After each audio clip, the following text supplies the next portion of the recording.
Вака би сакал да ве информирам дека јас и колешката благородна Дулич од ВМРО ДПМН го потпишавме извештајот заради неговата форма и заради неговото значење за продолжување на евроинтегративните процеси на Република Македонија. Не заради тоа што се согласуваме со содржината, посебно во делот на правните квалификации. За нас тежината на правните квалификации од овој извештај е исто како хартија од палома во штабот на СДСМ со кој што можат да продолжат да го водат орото, радувајќи се дека оваа година ќе има предвремени избори. Да работите со СДСМ е исто како да работите со деца во продавница за играчки. Тие никогаш и не знаат што сакаат.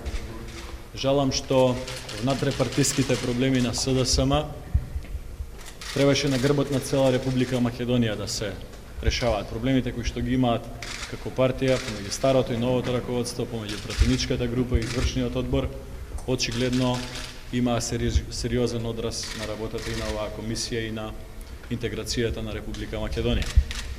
Секако, извештајот на Европската Унија, кој што треба да дојде во октомври, има далеку поголемо значење од било каков извештај на оваа комисија. Би сакал да потенцирам дека во секоја држава нормално е опозицијата да бара и да се надева на предвремени избори еден ден поскоро.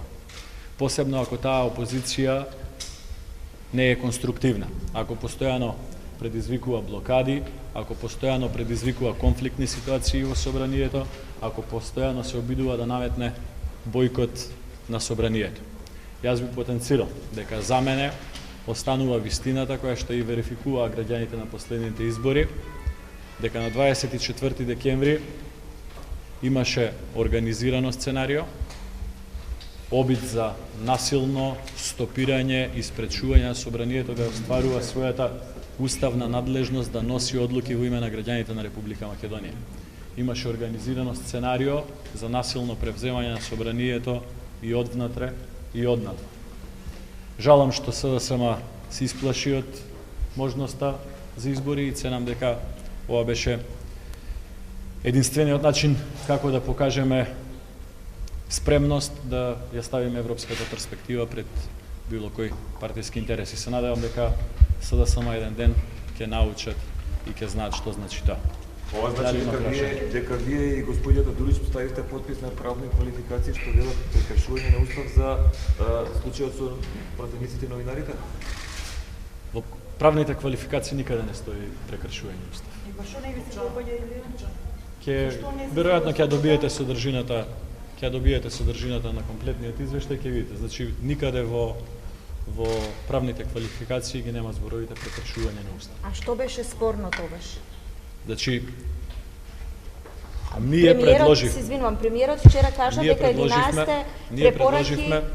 Ние предложивме да има квалификации уставни со кои што ќе се утврди прегршување на уставот и на уставниот поредок со обидот за спречување на собранието да ја обавува својата основна функција, а тоа е да носи одлуки во име на граѓаните и со обидот насилно да биде спречен и завземен практично и однатре и однадвор. Тоа беше неприфатливо за СДСМ. Знаете дополнително дека и ВМРО ДПМН предложи за уставноста во постапките да не одлучуваат партиите, да не одлучува комисијата, туку да одлучува Уставниот суд и тоа беше одбиено од страна на Социјалдемократскиот сојуз. Понатаму мислам дека одговорите треба да ги барате од нив. Кои правни квалификации се оградуваат? Се оградуваме од правните квалификации. Ќе ги погледнете, ќе ги видите. Да не ги парафразирам заради тоа што нивната терминолошка подреденост сепак има некое значење. Може ли нешто повеќе да кажете за уште и другиот договор што го подпишавте за спроведување на овој извештај? Овој договор, имате уште еден, така дека... Значи генерално има консензус за најзначајниот дел од договорот сепак се препораките. Тука би дал посебно значење препораките за реформа во процедурите за носење на буџет, реформа во одреден број на одредби од деловникот за работа на собранието.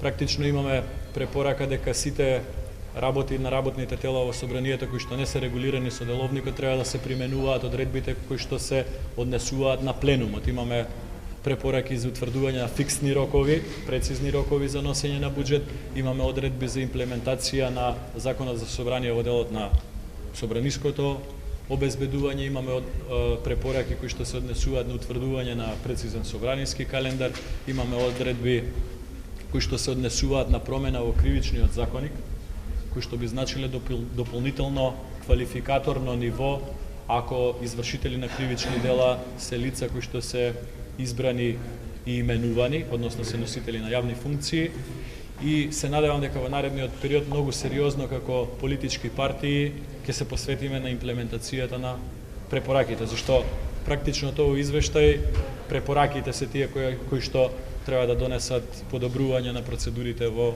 Собранието на Република Македонија и надминување на можноста било кога Македонското собрание да биде блокирано и злоупотребено на начин на кој што беше блокирано и злоупотребено на 24 декември.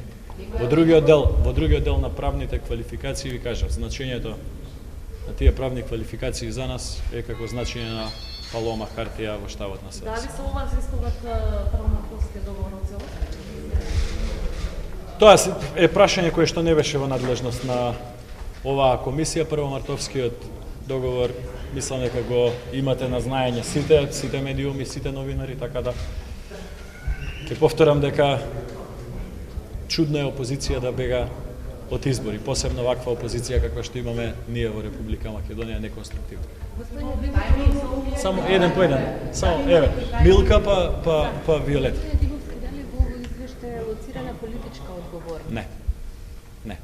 Временска рамка, не може би со конкретен рок, него период во кој што би требало да се реализираат препораки. Временска рамка нема, ние сме посветени веднаш да започнеме на имплементација на препораките.